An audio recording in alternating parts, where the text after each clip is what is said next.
வினோத வாய்ஸ் நேயர்களுக்கு வணக்கம். நான் உங்கள் கிருஷ்ணவேல். இன்றைக்கி நாம் இன்று மாலை என்ன பார்க்க போகிறோம் அப்படின்னு பார்த்தோம்னா, ஆளுநர் ஊட்டியில் நடத்தும் வைஸ் சான்சலர்ஸ் மாநாடு. இந்த காணொலியை நீங்கள் பார்க்கக்கூடிய இந்த நேரத்தில், அதாவது 25ஆம் தேதி காலையில் இந்த மாநாடு ரத்து செய்யப்பட்டிருக்கலாம்.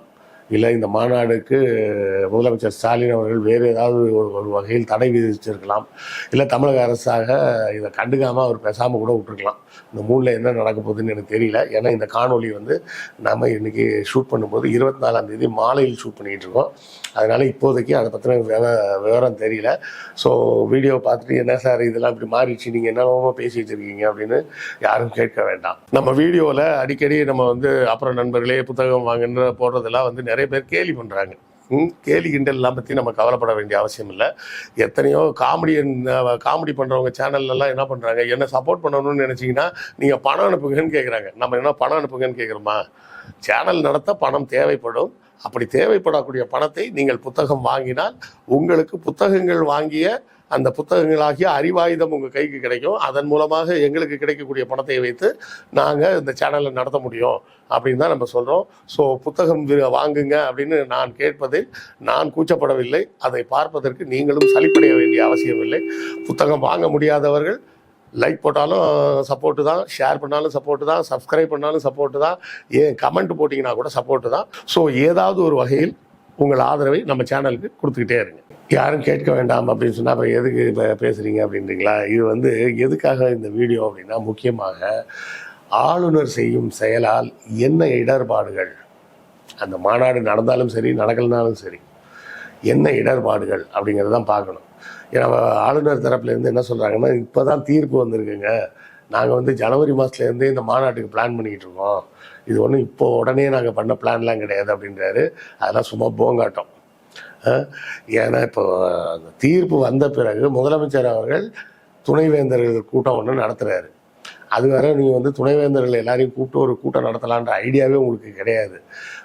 முதலமைச்சர் துணைவேந்தர்களை கூப்பிட்டு ஒரு கூட்டம் நடத்துகிறாருன்னொடனே அப்போ அதே மேலே நம்மளும் ஒன்று பண்ணுவோம், உயர்கல்வி எப்படி கொடுக்கறது வைக்கிறது போன்ற விஷயங்களை பற்றிலாம் நாங்கள் விரிவாக பேச போகிறோம், அதுக்காக வல்லுநர்களிடம் இருந்து ஆலோசனை பெற்றிருக்கோம், ப்ளஸ் துணை ஜனாதிபதி வராரு அப்படின்னு புதுசாக ஆட்டத்தை முழுசாக கொண்டு வராங்க திரும்பவும். ஏன்னா சென்ட்ரல் யூனிவர்சிட்டிக்கு போகிற சான்சலர் இவர் துணை ஜனாதிபதி, ஸ்டேட்டுக்கு சான்சலர், கவர்னர். அன்றைக்கி நம்ம பேசிகிட்டு இருக்கும்போது சிலர் கேட்டாங்க, என்ன லூஸ் மாதிரி பேசிகிட்டு இருக்கிற, அவர் தான் சான்சலர், அவர் சான்சலர் பதவியில் தான் இருக்கார் தெரியுமா அப்படின்னாங்க. சான்சலர் பதவியில் இருக்கிறாருன்றது எனக்கும் தெரியுங்க, தெரியாமலாம் கிடையாது. சான்சலர் பதவியில் நீங்கள் இருந்தாலும் நீங்கள் டம்மி, நீங்கள் யாரையும் அப்பாயின்ட் பண்ண முடியாது. ஏற்கனவே பார்த்தீங்கன்னா நம்ம தமிழ்நாட்டில் 22 பல்கலைக்கழகங்கள் இருக்குது. இப்போது அடுத்தால 23ஆவதாக கலைஞர் பல்கலைக்கழகம்னு சொல்லி முதலமைச்சர் ஸ்டாலின் அறிவிச்சிருக்கிறாங்க. ஸோ இப்போ அதுவும் 23 பல்கலைக்கழகமாக ஆக போகுது. இந்த பழைய எண்ணிக்கையில் சொல்கிறதா இருந்தால் இந்த 22 பல்கலைக்கழகங்களில் 12 பல்கலைக்கழகங்களுக்கு துணைவேந்தர்கள் நியமிக்கப்படவே இல்லை. ஏன் நியமிக்கப்படலை? அங்கே இருக்கக்கூடிய யாருமே அந்த பாஜக ஆதரவு நிலைக்கு வரக்கூடிய ஆட்களாக யாரும் வர தயாராக இல்லை. யாரெல்லாம் தகுதி வாய்ந்தவர்களாக இருக்கிறாங்களோ அவங்கள பைபாஸ் பண்ண முடியாதோ அவங்க பூரா இந்த பாஜக கொள்கைக்கு எதிராக இருக்கிறாங்க. அப்படி இருக்கிறாங்கன்றப்போ என்ன பண்ண வேண்டியது, நேரடியாக யாரையும் நம்ம அப்பாயின்ட் பண்ணாமல் விட்டுறலாம் அப்படின்னு விட்டார். முதலமைச்சர் பேசும்போது என்ன சொல்லியிருந்தார், துணைவேந்தர்களாக அந்த கூட்டத்தில் அவர் சொன்னது இதுதான் சொன்னார், துணைவேந்தர்களாக நீங்கள் எல்லாம் இருக்கும்போது பகுத்தறிவுக்கும் சயின்ஸ் அறிவியலுக்கும் ஒவ்வாத செய்திகளெல்லாம் போய் பரப்பாதீங்க, அது சம்பந்தமான கூட்டங்கள்லாம் நடத்தாதீங்க. இந்த ஆன்மீக கூட்டங்கள் நடத்துறது, தேவையில்லாத இந்த பொய் வரலாற்று செய்திகளை பற்றி பேசக்கூடிய விஷயங்கள், இது போன்ற சங்கித்தனமான வேலைகளை ஈடுபடாதீங்க. அவர் சொன்ன பகுத்தறிவுக்கும் அறிவியலுக்கும் ஒத்து வராத எந்த செய்தியையும் பரப்பும் வேலையை பல்கலைக்கழகங்களில் துணைவேந்தர்கள் செய்யக்கூடாது அப்படின்னு தெளிவாக சொல்லியிருக்காரு. இப்போ இவர் கூட்டினதுனால என்ன சிக்கல் வரும்னு யோசிச்சு பாருங்க. ஆளுநருக்கு துணைவேந்தர்களை நியமிக்கும் அதிகாரம் இல்லைன்னு தெளிவாக சொல்லியாச்சு. சொன்னதுக்கு அப்புறம் இவர் இப்போ கூட்டம் போடுறாரு. இந்த கூட்டம்னு இவர் அறிவிக்கிறார். இப்போ இந்த அறிவித்ததுக்கு அப்புறம் என்ன நடந்திருக்கும், இந்த 10 பல்கலைக்கழகங்கள்லையும் இருக்கக்கூடிய துணைவேந்தர்கள் பூரா என்ன சொல்லுவாங்க தமிழில், இருதலை கொல்லி எறும்பு அப்படிம்பாங்கல்ல. அதாவது இப்போ கவர்னர் கூப்பிட்டு நம்ம போகலன்னு சொன்னால் புரோட்டோகால் படி தப்பாயிடுமா அவங்களுக்கே தெரியாது. ஏன்னா அவர் சான்சலர்ன்ற பதவியில் இருக்கார். ஆனால் போகாமல் இருந்தால் புரோட்டோகால் படி அது தப்பா சரியான்னு அவங்களுக்கு தெரியாது. ரெண்டாவது, போனால் இந்த அரசாங்கம் நம்ம என்ன பார்வையில் பார்க்கும் அந்த ஒரு கேள்வி இருக்குல்ல. இனிமே அப்போ நியமிக்கக்கூடிய அதிகாரம் வந்து அரசாங்கத்திட்ட இருக்கு. இப்போ நாம் பாட்டுக்கு அங்கே போயிட்டு வந்த இந்த பதவியை விட்டு நம்மளை தூக்கி விட்டுட்டு வேற யாரையாவது அரசாங்கம் மறுபடியும் நியமிச்சாங்கன்னா என்ன பண்ணுறது? இப்படி ஒரு கேள்வி வருமா இல்லையா? அதாவது இருக்கக்கூடிய அந்த 10 ஆளுநர்களும் பாஜக ஆதரவானவர்கள் தான் பெரும்பான்மையானவர்கள். அப்படி இருந்தாலும் அவர்களுக்கே அது வந்து இப்போ ஒரு இருதலை கொள்ளி எறும்பு மாதிரி ஒரு சூழல்ல சிக்கிக்கிட்டாங்க.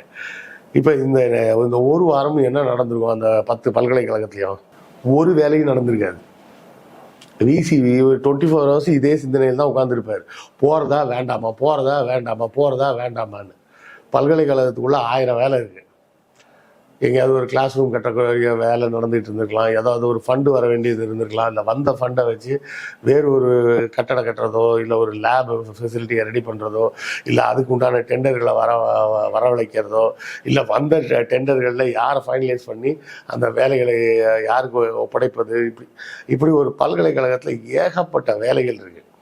இவ்வளோ வேலைகளில் எந்த வேலையிலையும் அவர்களால் கான்சென்ட்ரேட் பண்ண முடியாமல் இப்போ இந்த ஆளுநர் கூட்ட மீட்டிங்க்கு போகிறதா வேணாமான்னு கடந்த ஒரு வாரமாக கடந்து எல்லா விசியும் மண்டையை பிச்சுக்கிட்டு இருந்திருப்பாங்க.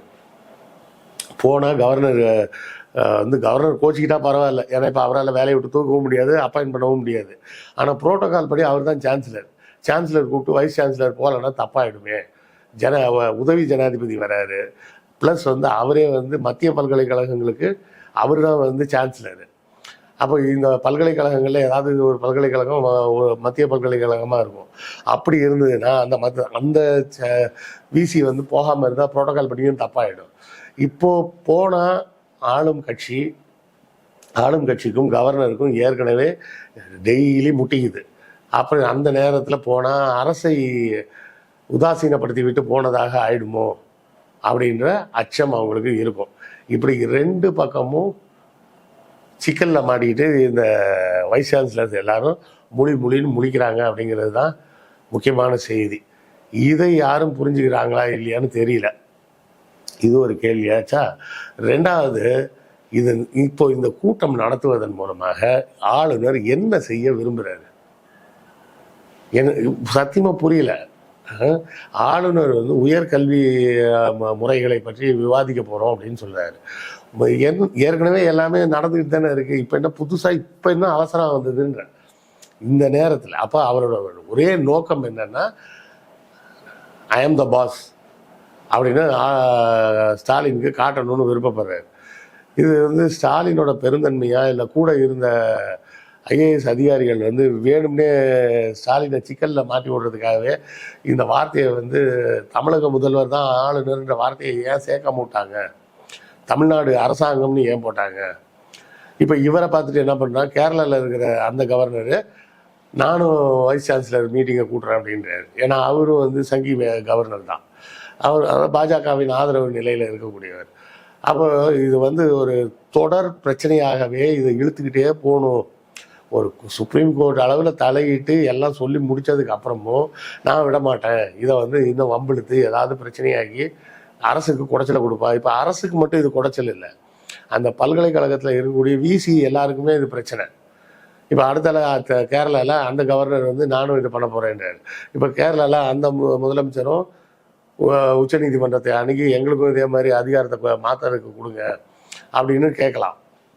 இதை உதாரணமாக வைத்துக்கொண்டு இந்தியாவில் இருக்கக்கூடிய எல்லா மாநிலங்கள்லையுமே இனிமேல் அந்தந்த மாநில முதல்வர் தான் இந்த நியமனம் செய்யக்கூடிய அதிகாரம் படைத்தவராக இருக்கணும் அப்படின்ற இடத்தை நோக்கி நகரலாம். ஆனால் இதெல்லாம் நடந்துகிட்டு இருக்கும்போது தேவையே இல்லாமல், தனக்கு எந்த அதிகாரமும் இல்லாமல் இப்படி ஒரு வேலையை செஞ்சு இருக்கிற பல்கலைக்கழக துணைவேந்தர்களுக்கும் ஒரு தர்ம சங்கடமான ஒரு சூழலை உருவாக்குவது மட்டும் இல்லாமல் இருக்கக்கூடிய அரசு வேலைகள், அந்த பல்கலைக்கழகத்தில் நடக்க வேண்டிய வேலைகள் கூட எதுவும் நடக்க விடாமல் பண்ணுறது மட்டும்தான் அவரது நோக்கமாக இருக்குது அப்படிங்கிறத நம்ம புரிஞ்சுக்க முடியுது. ஸோ ஆளுநரின் இந்த அதிகார திமிரை காட்டும் ஒரு விதமாக என்னிடம் ஒரு அதிகாரம் இருக்குது, சுப்ரீம் கோர்ட்டை தாண்டி கூட என்கிட்ட அதிகாரம் இருக்குது அப்படின்னு அவர் தன்னை நிலைநிறுத்த விரும்புகிறார் அப்படிங்கிறது ஒரு மோசமான உதாரணமாகத்தான் பார்க்கப்படும். இதை பற்றி உங்கள் கருத்துக்கள் என்னன்றதையும் நீங்களும் சொல்லுங்கள், நானும் தெரிஞ்சுக்கிறேன். அடுத்த காணொளியில் சந்திப்போம். நன்றி, வணக்கம்.